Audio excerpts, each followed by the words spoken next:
Every morning, the countdown begins for the markets with meticulous research and analysis designed to help you capitalize on the trading day. Beaming live from the CNBC TV 18 Motilal Oswal studio.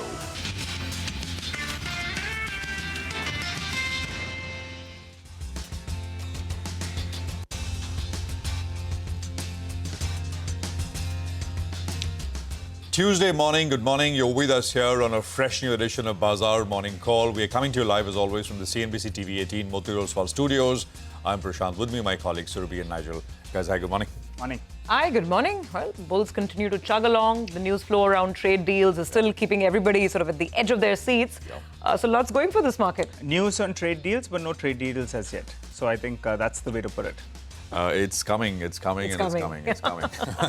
keep saying it.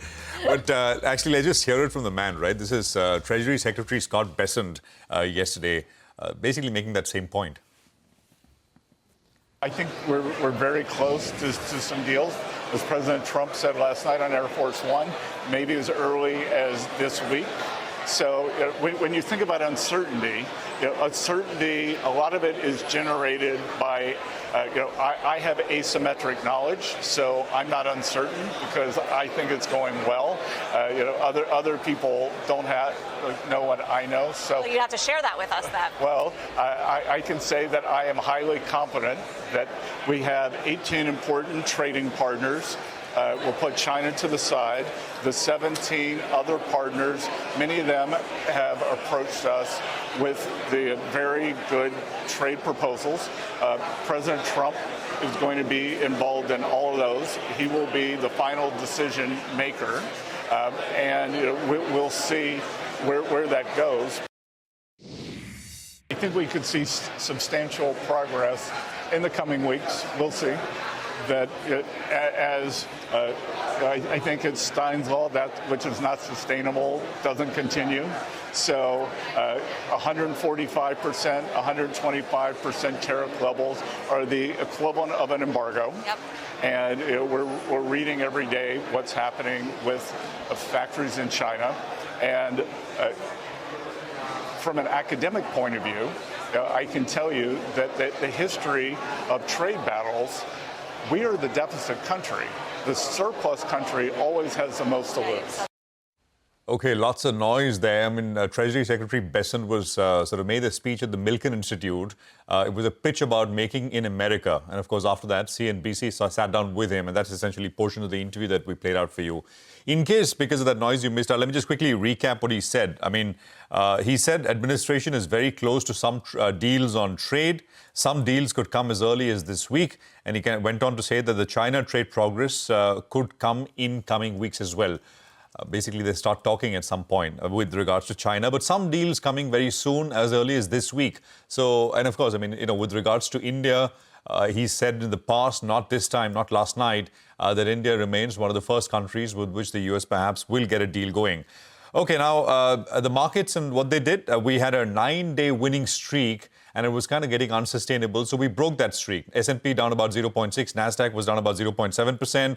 The 10-year yield about 4 basis points higher at about 4.35%. Dollar index 99.82. But I think this morning I saw the dollar index back at about close to around 100. The ISM services data was better than expectations, 51.6 compared to 50.3, which was the poll. I mean, you look at all these numbers, the GDP number, you look at the jobs data, you look at this ISM number, etc. And is this all kind of, in a way, quote unquote, brought forward data because of the tariffs? I think that's essentially what we have to see. The PMI numbers perhaps are more current and indicative of sentiment going forward. Oil prices about 1.7 lower. We are at about $60.28 as of yesterday, and we're at about 61 this morning. So this is important. Yesterday, crude sensitives, especially the oil marketing companies, sort of rallied hard. So that's a space to continue to watch. Now, just to tie in the levels here, the Nifty traded yesterday within Friday's range. I mean, if you just look at the high and low on Friday, because it was such a large move on Friday, we were within that. But we ended about 0.5% higher. The next level on the upside for the Nifty is 24,545, which is nothing but the 61.8% retracement of the entire fall. Yesterday, by the way, we took out the high of 24,457 by just about 3 or 4 points, but we ended above it. So the next logical level is 24,545, which, by the way, we got to on Friday, and then we completely fizzled out and ended flat. Major support 24,080 on the downside. Resistance for the Nifty Bank will be around the 56,000 mark. I mean, the levels have not changed. The Nifty Bank kind of underperformed the broader market. And of course, support here comes in at the 30th of April low, which is 54,723. GIFT Nifty will come up on your screen, gives you a quick sense of how we're likely to start. It's kind of flat, 10-point change this morning. Surabhi. Absolutely. I mean, and flat is actually the word on Wall Street as well, because if you're looking at futures right now after yesterday's decline, a little directionless. It's going to be all about the Fed meet outcome. And it's supposed to be quiet. I mean, in the form of rates, we all know no rate change is expected, no rate cut. But the commentary, as usual, is going to be watched out. Asia this morning, first of all, a couple of markets are still closed for regional holidays. So we don't have cues coming in from Japan or South Korea. These are the ones that are open. And you can see a nice rally in some of the regional markets that are up and about. On the currency front, now, I mean, Monday was, a day of weakness for the dollar index. Now we're seeing a little bit of that recovery come in. And the yen has eased back to levels of about 144 to the USD. It touched 144. Now it's gone back to 143. So it's very range bound on the currency trade as well.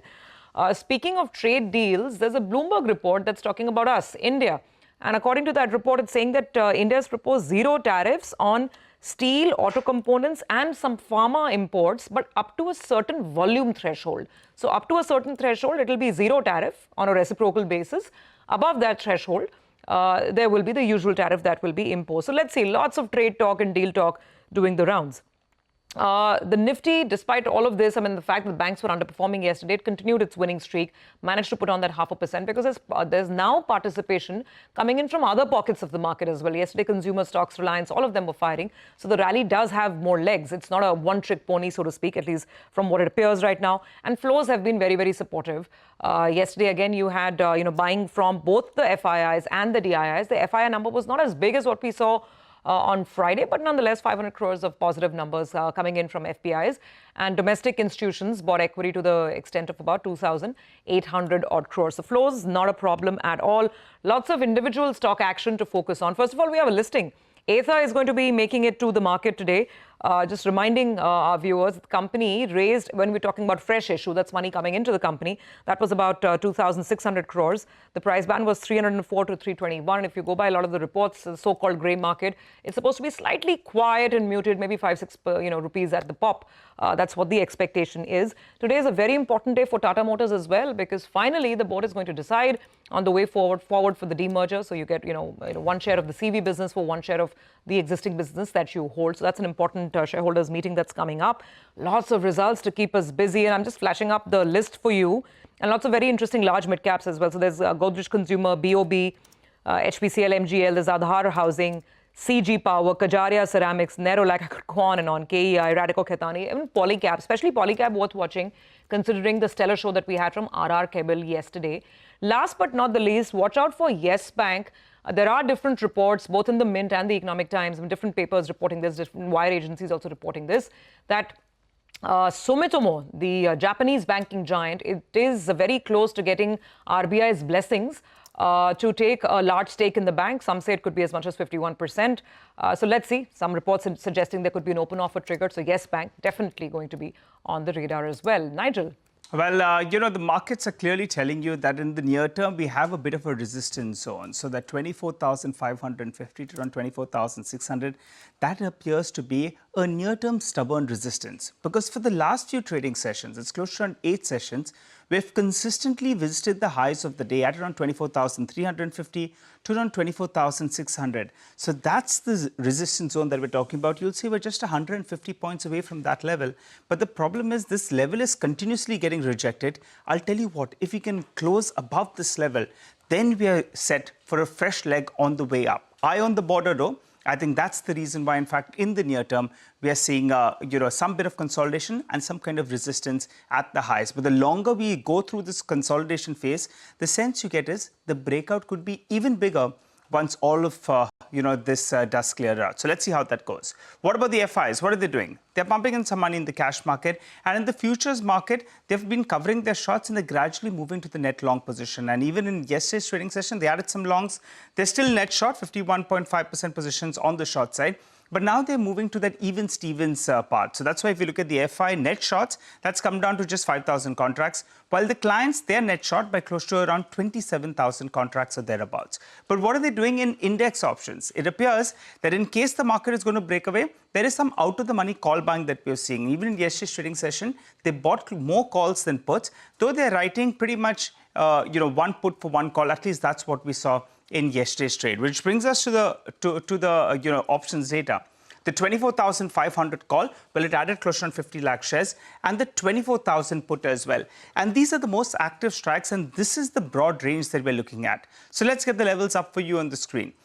In terms of a downside, just for the day, you don't want the recent, the recent low. That's the low we saw last week, around 24,200. That's your reference point on the downside. While because this 24,600 mark has been getting resisted, we're likely to see that this is the broad range for the day itself. The Nifty Bank, yesterday as well, we saw some unwinding of positions. You had a couple of result, disappointments out there.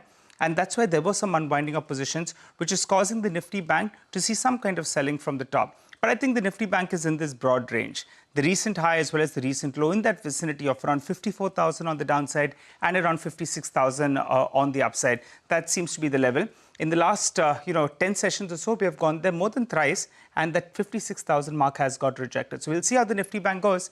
Those RSIs that had popped up to a very, very high number, to around 76 odd, that's cooled off a little bit. So let's see whether or not the Nifty Bank is ready to take up the mantle again. All right. And I think China is back in terms of trading action. Yeah. And where it is showing up in a meaningful way is gold prices. Gold prices are 2.5% higher. About $100 since day before yesterday. Just one more point. This Trump uncertainty is just, causing a lot of companies to go ahead and pull away their guidance. Ford overnight, they pulled away their guidance. Mattel as well, they have pulled away their guidance. I think 20% off their total goods. Yeah. So the, Barbie prices are set to go up, I guess. So. Yeah. He said, right? You remember a couple of days back, he said, why do, young, wonderful girls need so many dolls? Why do you need 100 dolls or 100 toys? You should have, few.